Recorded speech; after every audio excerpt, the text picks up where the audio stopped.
While the mangroves represent only 1% of the surface of tropical forests, they are nonetheless part of the most productive ecosystems on the planet and the richest in carbon.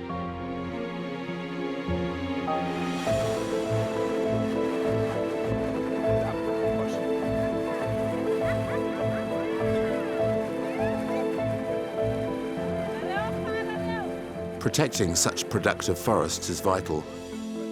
To be efficient, the repression of the theft of timber should be accompanied with the development of new sources of revenue, which respect the environment and help the inhabitants.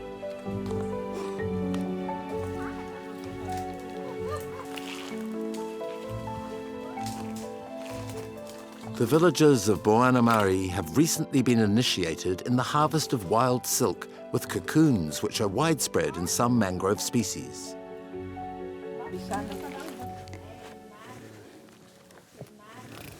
That's the chrysalid.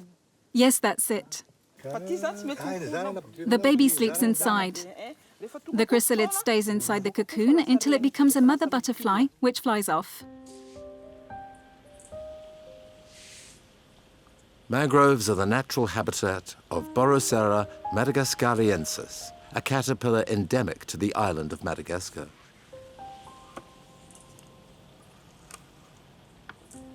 Cocoons are formed at the start of the month of April, just after eggs are laid. With its saliva, the caterpillar produces a long thread, which it wraps itself in to transform into a butterfly. From July to August, the harvesters, some of whom protect their faces from the sun with a beauty mask, are allowed to collect cocoons that have a sufficient size. Tell me, Florentine, how long have you been doing this job? For a few years now. It helps me to raise my children and pay for their education. This is one? Yes? Let me see. Show me. It has stinging hairs? Yes, it does have. There they are. Oh, that's magnificent. You have to fill this bag. Yes, completely. You can fill 2 bags. How many kilos does a full bag weigh? If it's pushed down, 3 or 4 kilos. What period are the cocoons made? At the next rainy season, the caterpillars will make a lot. It all depends on the rain.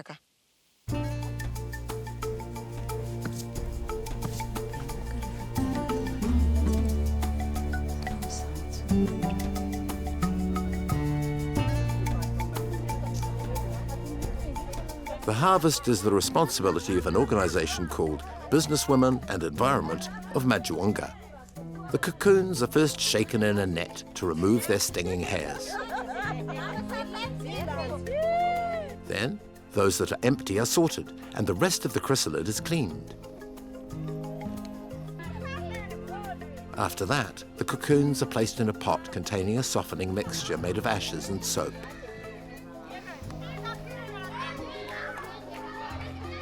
Each cocoon is made of a single thread. This is unwound, rolled onto a skein, then woven. The finer the thread, the better the silk, and the higher the price.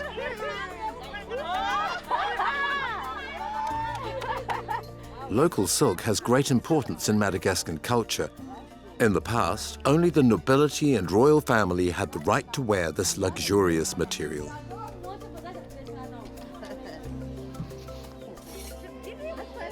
Exploitation of wild mangrove silk made the region of Majuanga rich in the times of royalty. For a time abandoned, this silk industry is now reinvigorated thanks to the dynamism of local communities of women.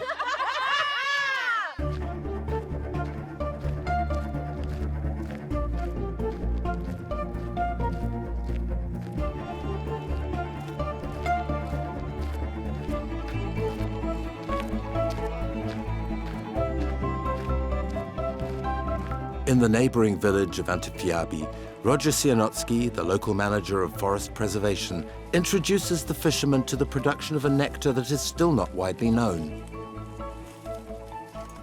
mangrove honey.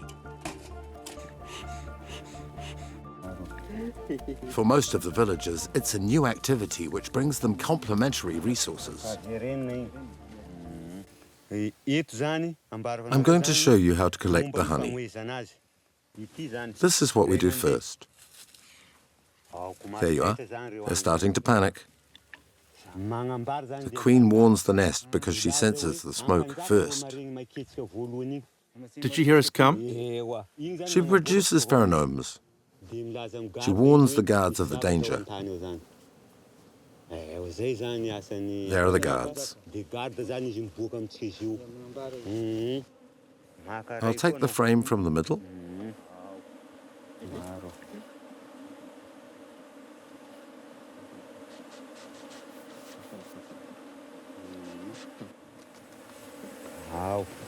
It has to be put here and cut. That's the honeycomb.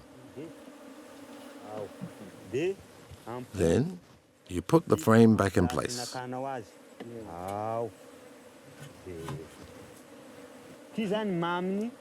That's the honey made from mangrove pollen. This honey makes us famous in the Tournadre region.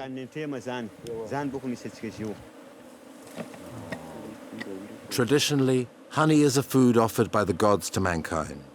And in ancient times, to steal even a mouthful was punishable by death. Rub gently so as not to hurt them. Each hive can produce 15 to 20 litres of honey.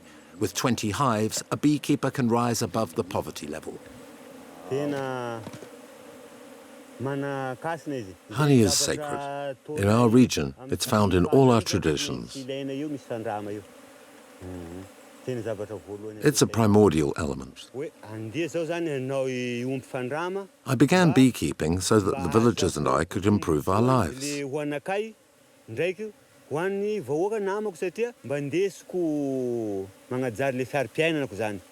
The other reason for me to keep bees is to preserve our environment. Because I don't want unaware people to destroy this forest.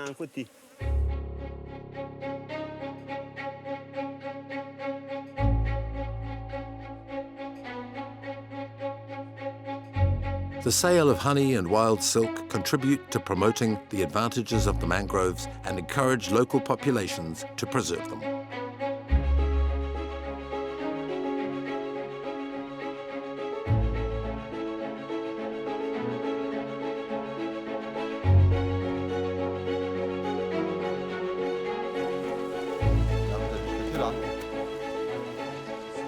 In the depths of the protected zone of Tournadre, a patrol of forest rangers watch over the riches of the mangrove forests.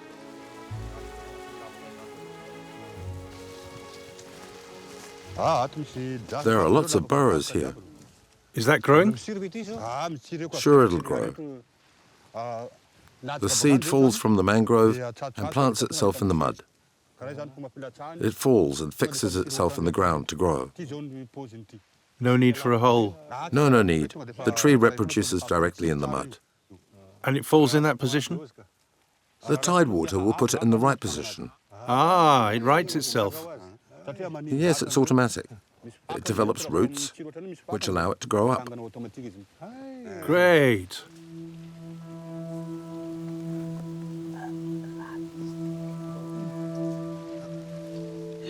This burrow seems deep. So? You'd say it was deep. Yes, it's difficult. Careful you don't get pinched. These animals are dangerous. Watch out. Don't hurt it. It's big. Really big. You know how to do it. Nice beast. It's a male. For the females, this part here is larger. That's a male. Is there a size limit? Yes, we can't take them if they're under 13 centimeters. We eat them, but we don't sell them anymore. We don't want them to disappear. We preserve the mangroves so they come here to lay their eggs.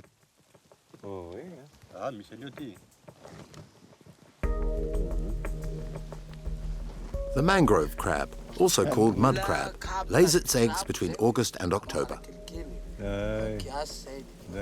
During this period, its capture is forbidden. Thousands of tons of these delicious-tasting crabs are exported each year to Asian countries.